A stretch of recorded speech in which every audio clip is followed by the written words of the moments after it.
what is weathering?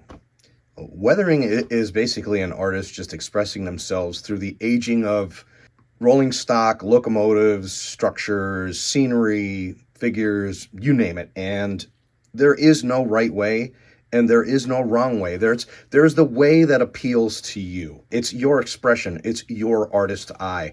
And everybody has their own. What works for me may not work for you, and what works for you, I might not be able to incorporate either. But it's all about personalizing your models in a way that suits you. And sometimes these models just wow other people. I'll give you for instances. Growing up, I mean, Malcolm Furlow, John Olson, Hayden, Frary, Celios, just to mention a few of the past, you look at their models and you know that they're by those people because that's their artist signature. I mean, look at today, and I would be remiss if I forgot to mention people like the great Alan Littlefield, the late Al Judy, Gary Beatty, Dave Meek, Dave Wingrove, Les Davis, Sean Williams' Shays, Chuck Doan, Mark Reuser.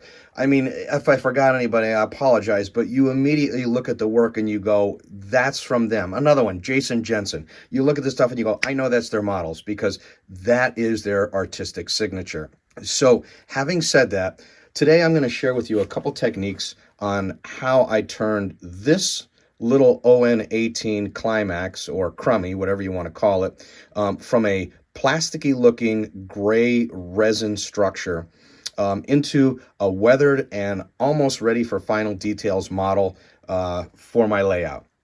Now, what I'm going to show you today is a dry brushing technique. And it could be utilized for resin, it could be utilized for wood, it could be utilized for metal, such as the roof of the shay or the cylinders. It could be utilized on any medium. So let's take a closer look at the bench. And hey, thanks for joining us on Sambo's Rip Track. I don't use expensive brushes. In fact, these were very cheap, and I use medium bristle. You don't want soft. You want something that has a little bit of tensile strength to it. So these are medium bristle brushes, and I actually cut the ends flat, almost like a makeup brush, because the technique that I'm going to show you with dry brushing is very akin to a woman putting on makeup. We kind of want to put it on almost as if it's a dry powder than it is a wet slathery paint.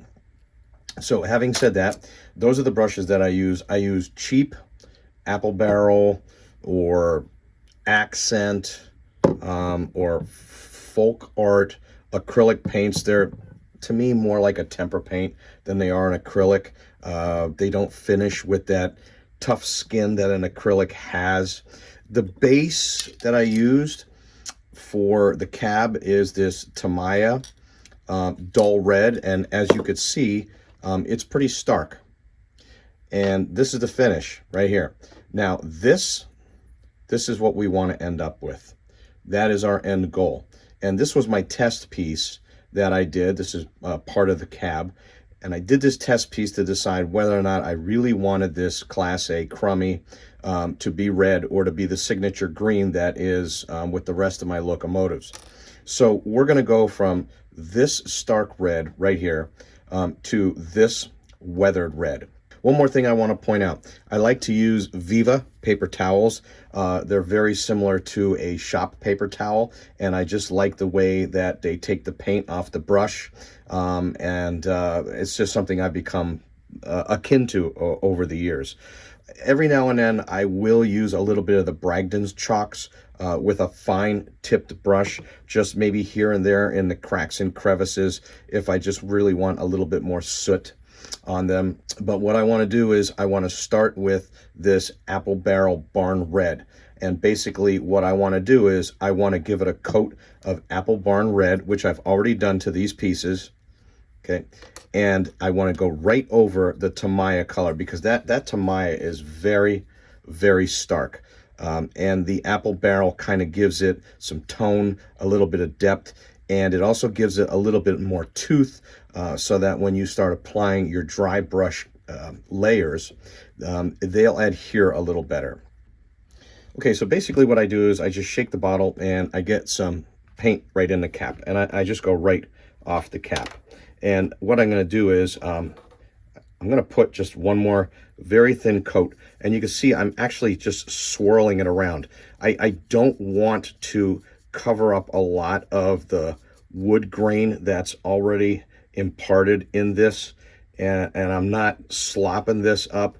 I'm giving it just a nice thin coat, a little bit more depth and a little bit more tooth. Okay, so the first step to muting this almost plasticky looking red coat that's on my cab, the first step to muting it is I want to get some black, and I want to actually put a wash on this. So again, I'm using my cap, and I'm just going to dab a little bit of paint and then dab it in the water, and then I'm just going to brush on a wash. And I can add some water. I know that looks kind of heavy right now, but I'm just going to put this, and you can notice I'm really not being neat about it. I want it down into the cracks and crevices. If you make a mistake and you go too heavy with the black, you could just get a paper towel and just wash this right off. But I want to mute this down a little bit here.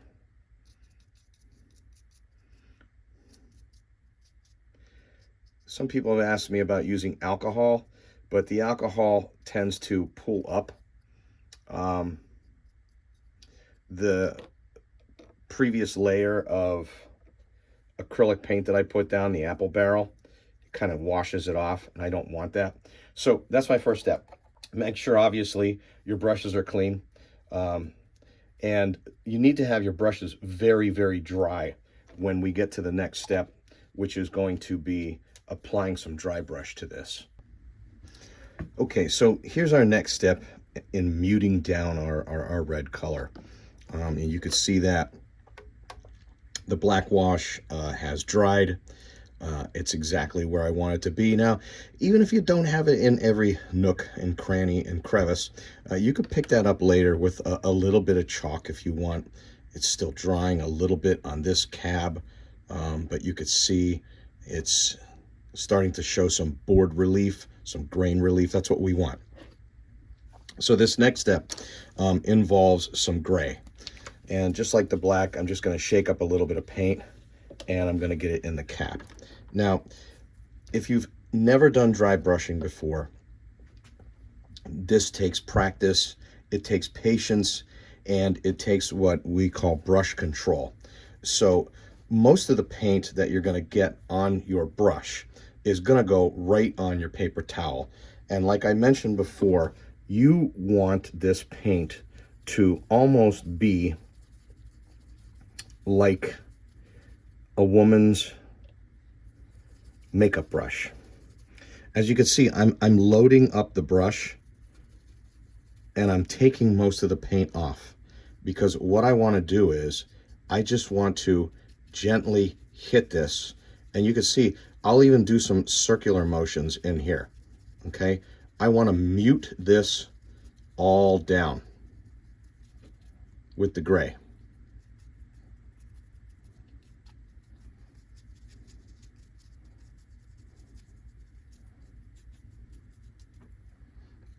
And that's my next step. And that is dry brushing in its essence. If you go too heavy or you get too much gray on, it's not a problem.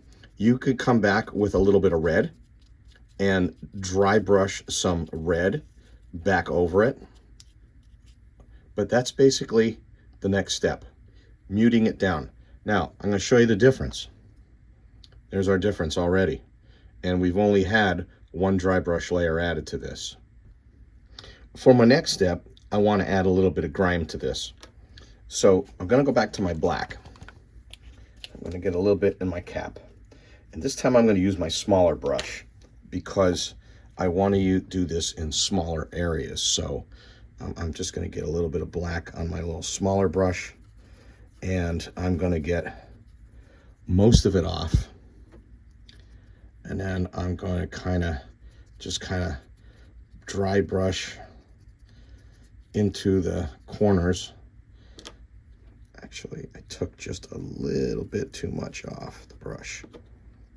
And I want to just go down in there. Again, you can see I'm using like swirling motions. I'm stippling motions, almost as if I was a young child using my paintbrush the first time. And you could see I've kind of added some depth and more mute to the wood. Just hit this a little bit more. See, I'm gonna go there.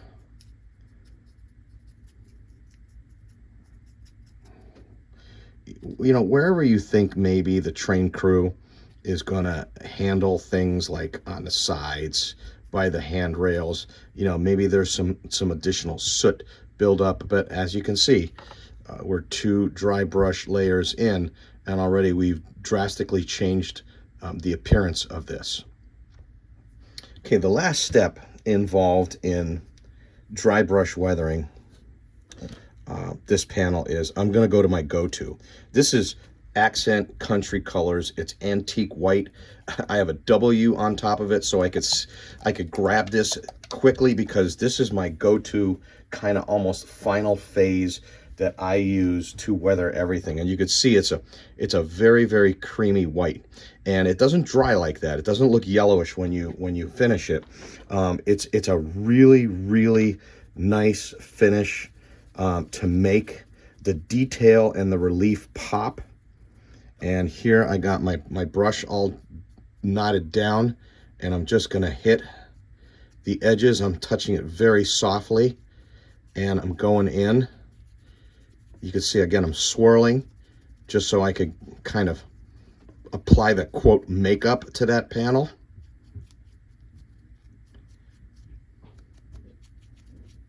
And there it is.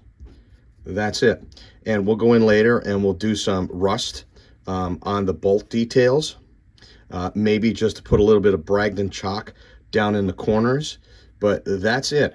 That's all you need to do, is learn some brush control and 3 or 4 colors, and you could take a very plasticky looking red like this. Actually, let me show you the inside. Very plasticky looking red like that, and you can mute it down and make a resin wood panel look weathered.